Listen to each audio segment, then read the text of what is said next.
Well, good morning. Welcome to Realtree Land Pro Fridays. It's good to have y'all with us this morning. It's a beautiful day and we're excited about our topic today. We're glad to have Mr. John Bass with us. John, how are you this morning? Oh, doing good. Well, good. Good to have you, man. And we're going to take just a minute just to say thank you to all of our sponsors. And the first one is Mr. John Bass. John, you have Bass Land Services, and you've been a sponsor of our show ever since we've been doing this. We appreciate you. All right. We do all types of outdoor work. Absolutely. Anything from mowing, bush hogging, food plots, just about anything outside, putting coverts in. That's right. We can do it all for you. So if you need any type of land improvement, home improvement, yard, landscaping. Anything outside. We don't do anything like far as with houses or anything. Right. But just about anything outside, you can call 601-320-2055. Absolutely, and we're glad to have you today. We want to thank our other sponsors, which is Home Warranty Incorporated, Mr. Chris Gibson. If you're in the market for a home warranty, if you want to buy a house and you want that, Chris can help you out. Mr. LH Gibson with Gibson Home Inspections is another sponsor. LH does a great job with home inspections, and most buyers make their offer contingent upon having a home inspection done, and LH can certainly help you do that. Glenn Miller Forestry. Glenn is a licensed realtor with our office. He's also a licensed land pro, and he's also a licensed forester. So he'll be glad to talk with you if you're thinking about managing your timber or having your timber cut. And then lastly, Mr. Levi Patton with Farm Bureau. Levi's a Farm Bureau agent, does a great job. He can help you out with home insurance, life insurance, car insurance, you name it, he can help you. But today we're going to talk about land improvements, and that's right down John's alley. So John, we're going to talk a little bit about different projects people can do to improve their hunting land. And it's getting that time of year where people are, it's midsummer, no, well, not quite, early summer at this point, but they're starting to think about it. Is that right? Yeah, it won't be long. It'll be time to get out and start thinking about your food plots and different things you're going to do to get ready for hunting. That's right. And there's always projects you can do throughout the year. That's the nice thing about recreational property is you can enjoy it year round. And part of what I enjoy most about owning a piece of land and getting it ready for hunting season is the projects you can do now. It's always ongoing projects. Yeah, once you purchase a piece of property, you always have something to do to it. That's right. You would never get finished. And that's a good thing because it is. It is. It's always adapting. So we're going to talk a little bit about this morning about what wildlife needs, and basically they need four things: food, water, cover, and they need space to live in. And so we're going to talk a little bit about food. Let's start there. So if you're going to give some advice, let's say food plots. I mean, what are some things that you can advise us to do? Well, food plots are very important to give your deer forage to eat. And you can also take in, if you have oak trees, you can cut out around your oak trees and make them produce more acorns. That's right. And part with your food plots, every property is different, so you're going to have different size plots and it is all kinds of varieties of plants now to plant. That's right. So it's just so much you can do with a food plot. All right, let's say somebody is thinking about planting a food plot. They got one they planted last year, but they're thinking about doing it. What are some things they need to consider doing right now? Well, a lot of times, what I like to do is if you have a big enough food plot, rotate it out to where every year you're not planting the exact same spot. Just say you got a square, you maybe do it into 3 different areas. Right. And leave 1 or 2 areas that's not bush hogged, and that gives the deer cover. Right. And maybe say this year, bush hog the center, and go in and disc it up. And fertilize, lime, plant your seed. Actually, this time of year, you can plant summer food plots. That's right. Yeah, now is the best time to get a summer food plot in the ground. Yeah, now would be the time to plant your summer food plots. And like I say, it's so many varieties now you can plant. Yeah, and you mentioned leaving some spots, and one of the best spots I've learned is on the edge of the field. It offers a feathering for, now is the time to establish that because it's the growing season for those plants. You could take and come in, and I guess you don't have access to a bulldozer. You could come in and take just a power saw or a chainsaw, and you could cut some of your smaller trees around the edges of your field. take your tractor and push them into whatever line or area you want to funnel the deer. That's a good point. You can make it to where the deer, they may not always, they may find a way to slip through, but most of the time, if you funnel the deer, put barriers up on them, they will come in the way you want them to. Yeah. And then you can hunt, not necessarily on your food plot, but off of your food plot on the area, on the road or wherever you got there for them to come into the food plot. That's right. Yeah, I've learned that. That's a good point. Deer are just like people. They want to take the path of least resistance in most cases. Well, a lot of times in your food plot there, your does will come up first and maybe your little bucks. And a lot of times your mature bucks, they will not come in the plot until dark or right at dark. Right. So that's a good thing about being able to hunt off of the plot. You catch them. You would catch them, because a lot of times they will come out in an area where they can see and they'll observe the food plot and all before they come into the food plot. That's right. And if you got that little feathering area, that offers the opportunity for them to actually come out in the open enough where you can see them, judge them, and maybe get a shot at one. Yeah, that is true. So that helps a lot. And then, like you say, if you, however your food plot is shaped, you can put brush or whatever up to make a funnel for the deer to come the way you want it to come. That's right.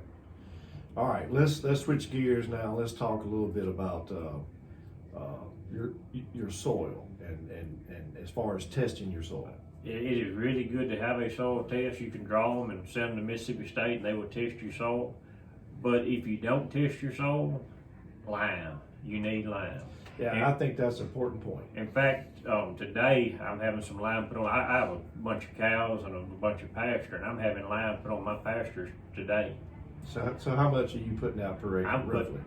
I'm putting about 1.5 tons per acre. That's a good bit. Well, you got some pasture land and pasture land. And in the South, you can just about not get too much lime. Yeah, I agree with that. The articles I've read said the same thing, that if you're gonna invest money in fertilize and lime and you only have so much money, you're actually better off investing your money in lime and not fertilizing. Although fertilizing is important, but your soil needs that lime, doesn't it? When you get your pH right in your soil, you'll knock a lot of your weeds out and have better grass. That's right. And like I say, just about anywhere here needs lime. That's right. And depending on what you're planting, if you, we talked earlier about clover, and clover is high. Well, tell us a little bit about that. It's high in nitrogen. Clover is high in nitrogen. So maybe if you're planting clover, you may not need to add ammonia to it. Right. Because it actually replenishes. It does. It replenishes the ammonia. And a lot of people like to plant clover. So it all depends on what you're planting. And there's so many choices now that you can plant. I personally, I've always liked an oat, like a buck forage oat. Right. Yeah, I have found in our pastures, the deer will walk through the ryegrass to get to the oats. Yeah. And especially if you have some oats in there and you get your soil right, everything fertilized right, it is just amazing the way they will grow. Yeah. And the color green that they will turn. You're right, and it happens overnight, doesn't it? It does. Once you get everything right and get some ammonia on it and get a good rain, it will be amazing the color green you will have. That's right. I know just recently, I didn't really had a chance to tell you, but just the last couple of weeks, I planted some lab in a food plot of mine.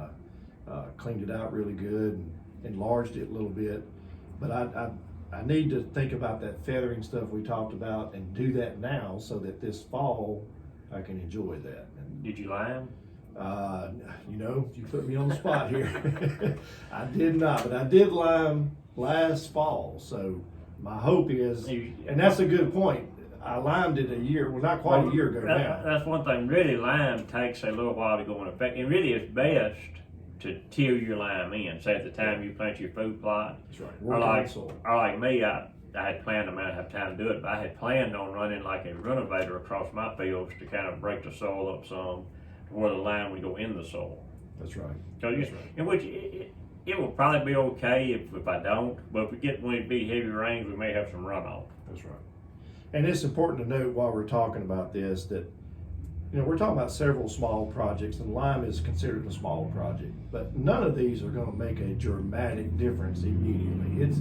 It's all just a building process. It is. Like we said earlier, you'll never get through with your property. Right. You just because it is always something else to do. That's right. And then like your food plots, that's something you have to do every year. You have to come in every year, bush hog, clean them up, That's You know, right. dist them again, get them ready. And it's important to note, and we've talked about this before in the past, that you don't have to necessarily plant food plots to be successful in tweaking your property. And you mentioned earlier about cutting some trees and stuff around these oak trees. Tell us a little bit what you mean by that.